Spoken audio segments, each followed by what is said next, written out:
Hello, so I very quickly wanted to give my thoughts on the shooting that happened to President Trump. And I'm going to keep it very, very short and simple. So, the first thing is I 1000% believe that God protected Trump. If it is not your time to go, then you're not going to go. And if it is your time to go, then nothing is going to stop you from going. And I truly believe that. And I seen it this weekend because it's like, people are saying, how did he miss? And there's rumors about the protection that he had, right? Like, was there a breach? Did they know what actually happened? Like, we don't know what actually happened, but what I do know is that he's safe. And I 1000% believe that that was a God thing. He actually came out and said that he does believe that God protected him. And if he's saying that, then why shouldn't we agree?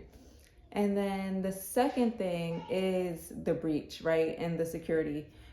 There's a lot of weird stuff going on. See, I don't know if this is true, but apparently they saw him like 3 minutes before he shot. So what was that about, right? And then there's a lot of other videos coming out that it looked like they were preparing for it to happen before it happened. The other thing too, I don't know if you guys seen the women, like there was a woman, Secret Service woman hiding behind him.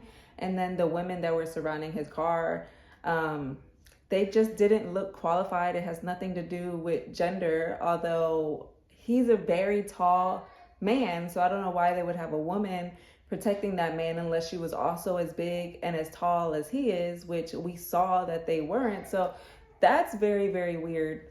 And then my third thought is that this was 1000% done because of the left. Because of their hateful rhetoric, because they've been calling him all sorts of evil names, lying about him.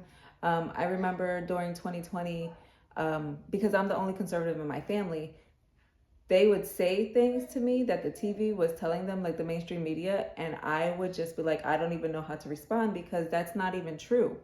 Like the stuff that they say about him are lies. And I hate that too, because then I feel like we're constantly on the defense, right? Because they're constantly throwing these lies, and then someone will say it, and then we have to be on the defense, like, no, that's not true. Here's the proof. And it's just a waste of time, because I believe that those people are not really going to see the light anyway, because I would show them, like, no, that's not true. Here's the truth. And then they would just go on to the next thing, right? It's not even like, oh, yeah, that's okay. You're right about that one, but you're wrong about this one. And they just keep going. It's like, when are you going to admit that the media lies? And so anyway, my point is that is exactly why this happened, because the media does lie. And because all these people believe it. And then, of course, you have social media, and then you have the fact checkers, and then you have so many moving parts of this. But there are so many lies out there. And the one of the biggest thing that gets me is like, okay, they say he's going to do all these horrible things when he's president, right? Like, oh, I don't know, he's the worst. He's gonna kill us all. I don't know. But he was already president, and those things didn't happen. So it's like, okay, you hate him, but you lived through his first presidency, and you're still here, and the country was fine, everything was fine. So like, I don't understand. Like, it's all hysterical. It's all just nonsense. When I read 1984 by George Orwell, there's a part in there when it talks about I believe it's called the 2 minutes of hate. And they're watching a screen and they're being taught to scream like horrible things and really work themselves up into a rage. And when I saw that, I was like, wow, that's exactly like what the mainstream media does. I swear, it's like they're literally sitting there like, hate, hate, hate, hate. And it's like, that's no way to live, first of all. Like, if you're not happy, you should probably turn off the TV. And you should probably take like a social media fast. That's not the way life is meant to be. And so those are my 3 points. We can sit here and talk all day about what happened, what didn't happen, what we think.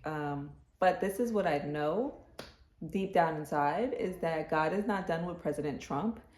And we should be praying for him, and we should be praying for our country. And the only thing that we can do is what we can do. And we have to leave the rest up to God. And we see that he is doing his part. So I am encouraged by that. We have a big fight ahead of us. But I believe that this woke a lot of people up. And yeah, God is on our side.